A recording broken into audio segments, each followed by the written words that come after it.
Dans l'album, tu parles beaucoup de relations amoureuses. Ouais. Et amoureuses, encore une fois, à différents niveaux, tu vois. Ça peut être léger, ça peut être sérieux, etc., tu vois. Pourquoi tu rigoles? Mais je pourrais, je sais pas le droit. T'as tous les droits. Ok. T'as tous les droits. Non, mais parce que c'est une réalité. Tu parles beaucoup de ça, tu vois. Et est-ce que ton sujet principal, est-ce que ce qui t'inspire le plus, dans le bon comme dans le mauvais, ce sont les hommes? Est-ce que ça reste quand même le truc qui t'inspire le plus quand tu écris un morceau? Bah oui, c'est les hommes. Toujours. Ouais. Parce qu'ils sont relous, parce que tu les aimes, est-ce qu'ils te saoulent? Parce que je les aime trop, mais ils sont pas parfaits. Tu vois? Évidemment. Ah là là. C'est comme ça. Mais t'aimes raconter ces histoires-là, en vrai. J'aime bien, bah oui. Franchement, si je racontais toute ma vie, je pense que je pourrais faire un livre et j'aurais un best-seller, je pense. C'est peut-être la suite, ça. Pourquoi pas, hein. Un livre, un film, Aya. Mais après, je m'éteins, frère, c'est trop. Si je raconte toute ma vie, c'est trop. Attends un peu. Globalement, comment est-ce qu'on arrive à trouver des nouveaux gimmicks? Tu vas me dire, c'est au feeling, j'imagine, parce que tu vois, toi, t'as eu plusieurs hits. T'en as encore, je pense, sur cet album-là. Qu'est-ce qui t'inspire pour trouver, je sais pas, un refrain accrocheur, un truc comme ça? Comment ça se passe dans ton cerveau? Mais non, mais ça veut dire que moi, genre, j'écoute une instru. Moi, je regarde mes mails. Je me dis, putain, j'écoute. Je suis posée, je fume ma clope ou autre. J'écoute et je me dis, putain, l'instru, elle est sale. Et après, je vais sur vos locaux. C'est quoi ça? Ah ouais? Je connais ça, je fais de la pub et tout, là. Bref. Gratuit! Bref, merci, en tout cas. Mais en tout cas, c'est une application, tu vas là-bas. Ou même au studio, t'écoutes. Et après, t'es comme ça, là, tu t'ambiances. Et vas-y, tu vas au studio. Mais moi, je suis une meuf depuis que j'ai 16 ans. J'ai toujours fait ça, même avec mes potes, tu sais, on était au quartier, on chantait, on était posé, t'es une mélo, tu t'ambiances, tu vois. Et quand ça te passe, ça te prend en cœur, tu te dis, ah putain, c'est tard en fait, hein. Vas-y, viens, on va poser ça au studio pour voir ce que ça donne. Cette année, t'as sorti Degen. Ouais. Avec Damso, qui n'est pas sur l'album. Non. Vous l'avez pas mis.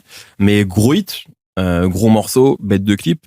Comment ça s'est passé avec Damso? Franchement, il est vraiment cool, hein. Ouais. Moi, au début, j'appréhendais. Franchement, je te cache pas parce que déjà, Damso, moi, j'avais cette image-là de quelqu'un de très dans son coin, très introverti, etc. Bon, il est un peu comme ça. Ouais, il est un peu comme ça. Mais quand on était sur le clip, on s'est rendu compte qu'on était nés le même jour. Tu vois? Donc, on s'est dit, en fait, toi, t'es comme ça. Genre, en fait, t'as un mec comme ça, et tout. Donc, ça va. Le même jour de la même année? Ouais, non, pas de la même année, il est un peu plus vieux que moi, lui, je crois. Plus vieux, ouais. Ouais, et du coup, bon délire, franchement, hyper gentil. Franchement, non, rien à dire. Et le mec, je lui ai proposé le son, j'ai envoyé un message. Il m'a dit directement, vas-y, tu sais quoi, je préfère qu'on se rencontre. J'arrive sur Paris. Faut juste, je sais, avec mon équipe, gérer l'hôtel, etc. Vas-y, je viens, on va au studio, je termine mon couplet, c'est mieux. Tu sais, il y a ce truc des fois, quand t'es trop connu, t'es trop célèbre et tout, les gens, ils ont ils se mettent des distances et des règles en mode, ah non, faut pas lui dire ça, faut pas faire ça parce que j'ai entendu, elle est comme ça, elle est comme si, non, plus moi, je suis là, je suis Cruella d'enfer, à ce qui paraît. Bah oui. Alors que non. Ça dépend, mais je suis pas Cruella d'enfer, je suis pas méchante, tu vois. Non, je pense que t'es franche, en fait, c'est ça. Je suis quelqu'un de très honnête. Si t'aimes pas une prod, tu vas dire, c'est éclaté. C'est ça, en fait, le truc. Non, mais bref, je sais pas. En tout cas, moi, je pense pas avoir eu des comportements non, mais c'est chelous, même pas, en tout cas, en studio. Mais en tout cas, je suis quelqu'un de très honnête. Est-ce que justement, la scène, là, sur des shows comme ça, est-ce que tu prépares ça différemment? Est-ce que t'as prévu des choses? Est-ce que t'es déjà en train de bosser dessus? J'ai mis une couille, parce qu'en fait, en plus, t'as annoncé ça pour dans pas longtemps, hein. Les gens, ils annoncent des Bercy, genre. Tu fais la meuf, hein. T'as annoncé 5 mois avant. Non, mais c'est un délire aussi. Il y a des gens, ils annoncent ça genre 2 ans avant des Bercy. Au début, je connaissais pas, moi, les tournées, les trucs, etc. Donc, j'étais toute nouvelle. Donc, ça va, je gérais un petit peu comme je pouvais. Ouais. Mais là, c'est pas pareil. Là, t'es pas encore une artiste de scène. Là, il faut que ce soit haut niveau. Tu vois, quand t'arrives sur scène, il faut que les gens ils comprennent ton énergie. Moi, je pense que c'est important. Et c'est là où j'avais besoin aussi de faire plusieurs Bercy. Parce que là, c'est plus renfermé. Stade de France, c'est plus... je sais pas, quand t'as atteint un niveau, une carrière de... Tu vois, comme je dirais, tu vois, Booba, il y a 20 ans de carrière, c'est bon, t'as fait Stade de France. C'est bon, c'est plié. T'as plus rien à prouver, etc. Moi, c'est bon, ça fait 10 ans de carrière.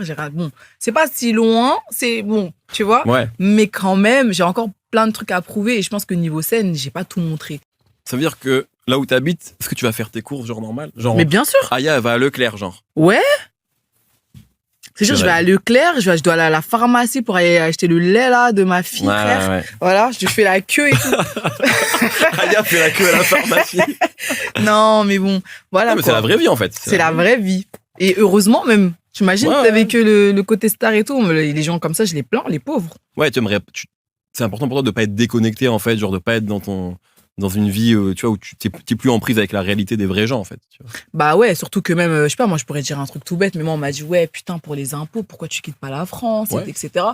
Ouais, ça peut être possible, mais moi j'ai l'impression que quand tu fais ça, Ça te déconnecte, en t'es fait. plus dedans. Genre ça te déconnecte. En vrai et en vérité, je vais pas mentir. Après, ça dépend pour qui, hein, tu vois. Mais moi, j'ai l'impression que après, le vrai truc, c'est que quand t'es là, quand t'es dans le terrain, quand tu traînes avec les gens, quand tu vois la vraie vie, t'es dans le feeling. Quand après, tout est calculé, vas-y, ça se ressent dans ta musique, tu vois. Donc, est-ce que, vu que toi, quand même, tu fais de la musique, enfin, tu fais pas que ça, mais il y a beaucoup de morceaux à toi où ils sont faits pour danser, tu vois, justement, et comme le dernier est sorti pendant le Covid, t'as l'impression, justement, que les gens, ils ont pas pu l'apprécier, enfin, c'était pas dans les bonnes conditions pour kiffer un album derrière à ce moment-là. Ouais, mais c'est pas le même mood. En Ouais, vérité, c'est ça. c'est. Disons C'était le pas, terme. ouais, c'était pas le mood, ouais. C'est pas le même mood. Aya, c'est l'album Aya, c'est un album plus calme. Tu sais, il y avait même j'ai essayé d'autres styles musicaux, etc. Ouais. Quand t'écoutes même les derniers singles, ça n'a rien à voir, tu vois. C'est plus il est revenu Aya à l'ancienne, Ouais, il y a etc. un peu, c'est pour ça que je dis ça. Nan, et tout. Alors que rien à voir, c'est juste que j'ai voulu tester. Il faut tester dans la vie, hein, Ouais. tu vois. Et voilà. On a un peu l'impression que c'est genre le grand retour d'Aya. Tu vois. Comment tu vois un peu ce moment-là, toi? Pourquoi tu dis ça? Je sais pas, j'ai un feeling. C'est-à-dire le comeback, genre, je vais. Ouais. Ok. J'ai l'impression que les gens, ils t'attendent, ils t'ont toujours attendu en vrai. Mais je sais pas, là, même je vois sur les réseaux l'engouement. Je sais pas, quand t'as mis le teaser de Baby et tout, j'ai l'impression qu'il y a une attente. Est-ce que tu ressens ça, toi? Une attente encore supérieure à celle, par exemple, de l'album précédent? Après, là, c'est normal, j'ai pas sorti. Ouais. Déjà, j'ai fait le dernier album, j'ai même pas fait de tournée. J'ai pas fait de promotion, Ouais, de vite ouf, fait. tu vois, vite fait. En plus, c'était le Covid, donc bon, les gens, franchement, ils avaient d'autres problèmes. Ouais, c'est clair. Et en plus, ils étaient quand même dans l'attente. Je crois les derniers concerts, c'était genre 2019 et tout. Donc, ouais. Donc là, j'ai annoncé concert.